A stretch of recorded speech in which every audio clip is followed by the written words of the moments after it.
Hello everyone, welcome to Let's Learn Patho. The topic we are going to discuss today is graft versus host disease, which is in short known as GVHD. और इस topic को हम लोग following सब headings में discuss करेंगे.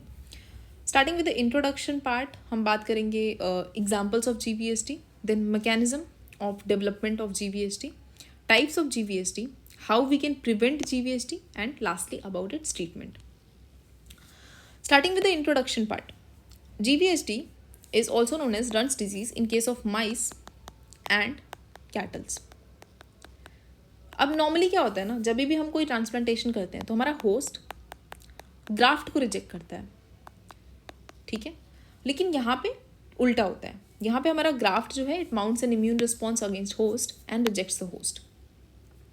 For GVHD to happen 3 prerequisite conditions होती हैं जो फुलफिल होनी चाहिए, जिसमें से पहली कंडीशन है कि ग्राफ्ट में इम्यूनोकॉम्पिटेंट टी सेल्स होने चाहिए, ठीक है. दूसरा, रेसिपिएंट में ऐसे एंटीजन्स होने चाहिए जो फॉरेन हो ग्राफ्ट के लिए, और रेसिपिएंट इम्यूनोलॉजिकली सप्रेस्ड होना चाहिए ताकि वो ग्राफ्ट को रिजेक्ट ना करे, ठीक है.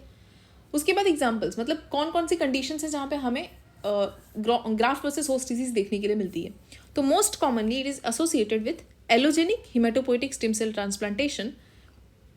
And indications of hematopoietic stem cell transplantation are any hematologic malignancy like leukemia, bone marrow failures like aplastic anemia, and inherited hematopoietic stem cell defects like sickle cell anemia, thalassemia, and any immunodeficiency states like SCID. ठीक है. Apart from allogenic hematopoietic stem cell transplantation, it is rarely seen in case of solid organ transplants like which are rich in lymphoid cells like liver, lung, and small bowel. Then bone marrow transplant. But most commonly it is associated with allogenic hematopoietic stem cell transplant. Examples के बाद हम बात करेंगे mechanism की, मतलब कि कैसे GVHD होता है, ठीक है. तो क्या होता है ना, जब भी हमें कोई भी हिमेटोपोइटिक स्टेम सेल ट्रांसप्लांट करना है तो सबसे पहले हम होस्ट को इम्यून सप्रेस करते हैं. वो कैसे करते हैं? बाय गिविंग कीमोथेरेपी, इम्यूनोथेरेपी और रेडियोथेरेपी टू द होस्ट, ठीक है. अब जो हमारा होस्ट है वो इम्यूनो सप्रेस हो गया, और इस तरह का होस्ट जब रिसीव करता है इम्यूनोकॉम्पिटेंट हिमेटोपोइटिक स्टेम सेल्स को किसी एलोजेनिक डोनर से, तो क्या होता है कि जो भी ग्राफ्ट में डोनर टी सेल्स हैं वो होस्ट के HLA एंटीजन को एज फॉरेन रिकॉग्नाइज करती हैं, and then these donor T cells attack and destroy the host tissue.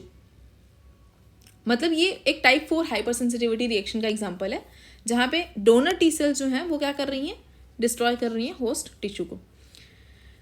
So this is the mechanism of GVHD. Mechanism के बाद हम बात करते हैं कि ये जो डोनर टी सेल्स होती है ना, apart from playing a role in graft versus host disease, इनके और भी 3 इंपॉर्टेंट रोल होते हैं. पहला कि इनका रोल है engraftment of haematopoietic stem cell transplant. दूसरा, ये ट्यूमर को कंट्रोल करने में रोल प्ले करती है, मतलब they exert graft versus tumour effect, ठीक है. और तीसरा रोल होता है इनका EBV infected B cell clones को सप्रेस करने में, ठीक है. अब हम बात करते हैं types of graft versus host disease की. तो 2 तरह के ग्राफ्ट वर्सेस होस्ट डिजीज होते हैं, acute graft versus host disease and chronic graft versus host disease. Acute basically हम लोग कह रहे हैं कि अगर जो है जो भी रिएक्शंस हो रही हैं they if they occur within 100 days of transplant then it is considered as acute GVHD. और इसमें जो क्लिनिकल फीचर्स होंगे, जैसे मेनली हमारा स्किन इन्वॉल्व होता है, स्किन की एपिथेलियल डैमेज होने की वजह से जनरलाइज मैक्यूलोपेपुलर रैश देखने के लिए मिलेगा. फिर हमारा लिवर इन्वॉल्व होगा, और लिवर में जो स्मॉल बाइल डक्ट्स हैं उनके डैमेज होने की वजह से जॉन्डिस देखने के लिए मिलेगी, ठीक है. और फिर हमारे इंटेस्टीन में जो म्यूकोसल डैमेज है उसकी वजह से ब्लडी डायरिया होगा. अब क्रॉनिक GVHD में क्या होता है कि जो भी रिएक्शंस हैं if they are occurring after 100 days of transplant then it is considered as chronic GVHD. Chronic GVHD में जो स्किन है उसकी थोड़ी एक्सटेंसिव टिश्यू क्यूटेनियस इंजरी होगी. एक्सटेंसिव क्यूटेनियस इंजरी का क्या मतलब है कि यहाँ पे एपिथेलिया के अलावा कनेक्टिव टिश्यू भी डैमेज हो रहा है, तुम्हारी एक्सोक्राइन ग्लैंड्स हैं वो भी डैमेज हो रही हैं, ठीक है. तो क्या कंडीशंस हमें यहाँ पे देखने के लिए मिलती हैं? स्किन अपेंडेजेस का डैमेज, डिस्ट्रक्शन, और डर्मिस की फाइब्रोसिस, ठीक है. अब फाइब्रोसिस ऑफ डर्मिस की वजह से हम लोग कहते हैं कि क्रॉनिक GVHD जो है it resembles systemic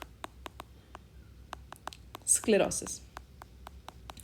then liver involve होता है स्किन के अलावा. लिवर इन्वॉल्व होगा तो यहाँ पे chronic liver diseases which are characterised by cholestatic jaundice is seen, ठीक है. ईसोफेजियल स्ट्रिक्चर्स देखने के लिए मिलते हैं. और recurrent infections due to involution of thymus and depletion of lymphocytes in lymph node. Then autoimmunity due to development of auto antibodies in the host. ठीक है. और रेयरली क्रॉनिक GVHD जो होता है वो लंग को भी इन्वॉल्व करता है, जिसमें क्या होता है कि ब्रोंक्यूलाइटिस ऑब्लिटरेंस, मतलब कि जो एयरवे के पैसेजेस हैं ना उनकी नैरोइंग हो जाएगी, तो जिसकी वजह से शॉर्टनेस ऑफ ब्रेथ जैसे सिम्टम्स आएंगे. ठीक है. अब टाइप्स की बात हम बात करते हैं प्रिवेंशन की. देखो, प्रिवेंट करने के लिए दो मेजर तरीके हैं. एक कि हम केयरफुल HLA मैचिंग करें between the donor and the recipient. ठीक है. दूसरा, हम जो ग्राफ्ट में जो डोनर T सेल्स हैं उनका सप्रेशन कर दें by giving gamma radiation. See, no doubt suppression of donor T cells will reduce the risk of graft versus host disease. लेकिन जब हम डोनर T सेल्स को सप्रेस करते हैं तो उसकी वजह से जो है साइड इफेक्ट्स भी आते हैं. जैसे हमें पता है कि डोनर T सेल जो थी वो इनग्राफ्टमेंट ऑफ ट्रांसप्लांट में हेल्प कर रही थी, तो ग्राफ्ट फेलियर का रिस्क बढ़ेगा. ठीक है. दूसरा, ये EBV related B cell clones को कंट्रोल कर रही थी, तो जब हम इनको सप्रेस करेंगे तो EBV related B cell lymphoma का रिस्क बढ़ेगा. ठीक है. और डोनर T सेल्स जो थी वो ट्यूमर को कंट्रोल कर रही थी, तो on suppression of donor T cells recurrence of tumour का रिस्क बढ़ेगा. ठीक है. प्रिवेंशन की बात आते हैं ट्रीटमेंट के लिए. To treat graft versus host disease we give intravenous glucocorticoids.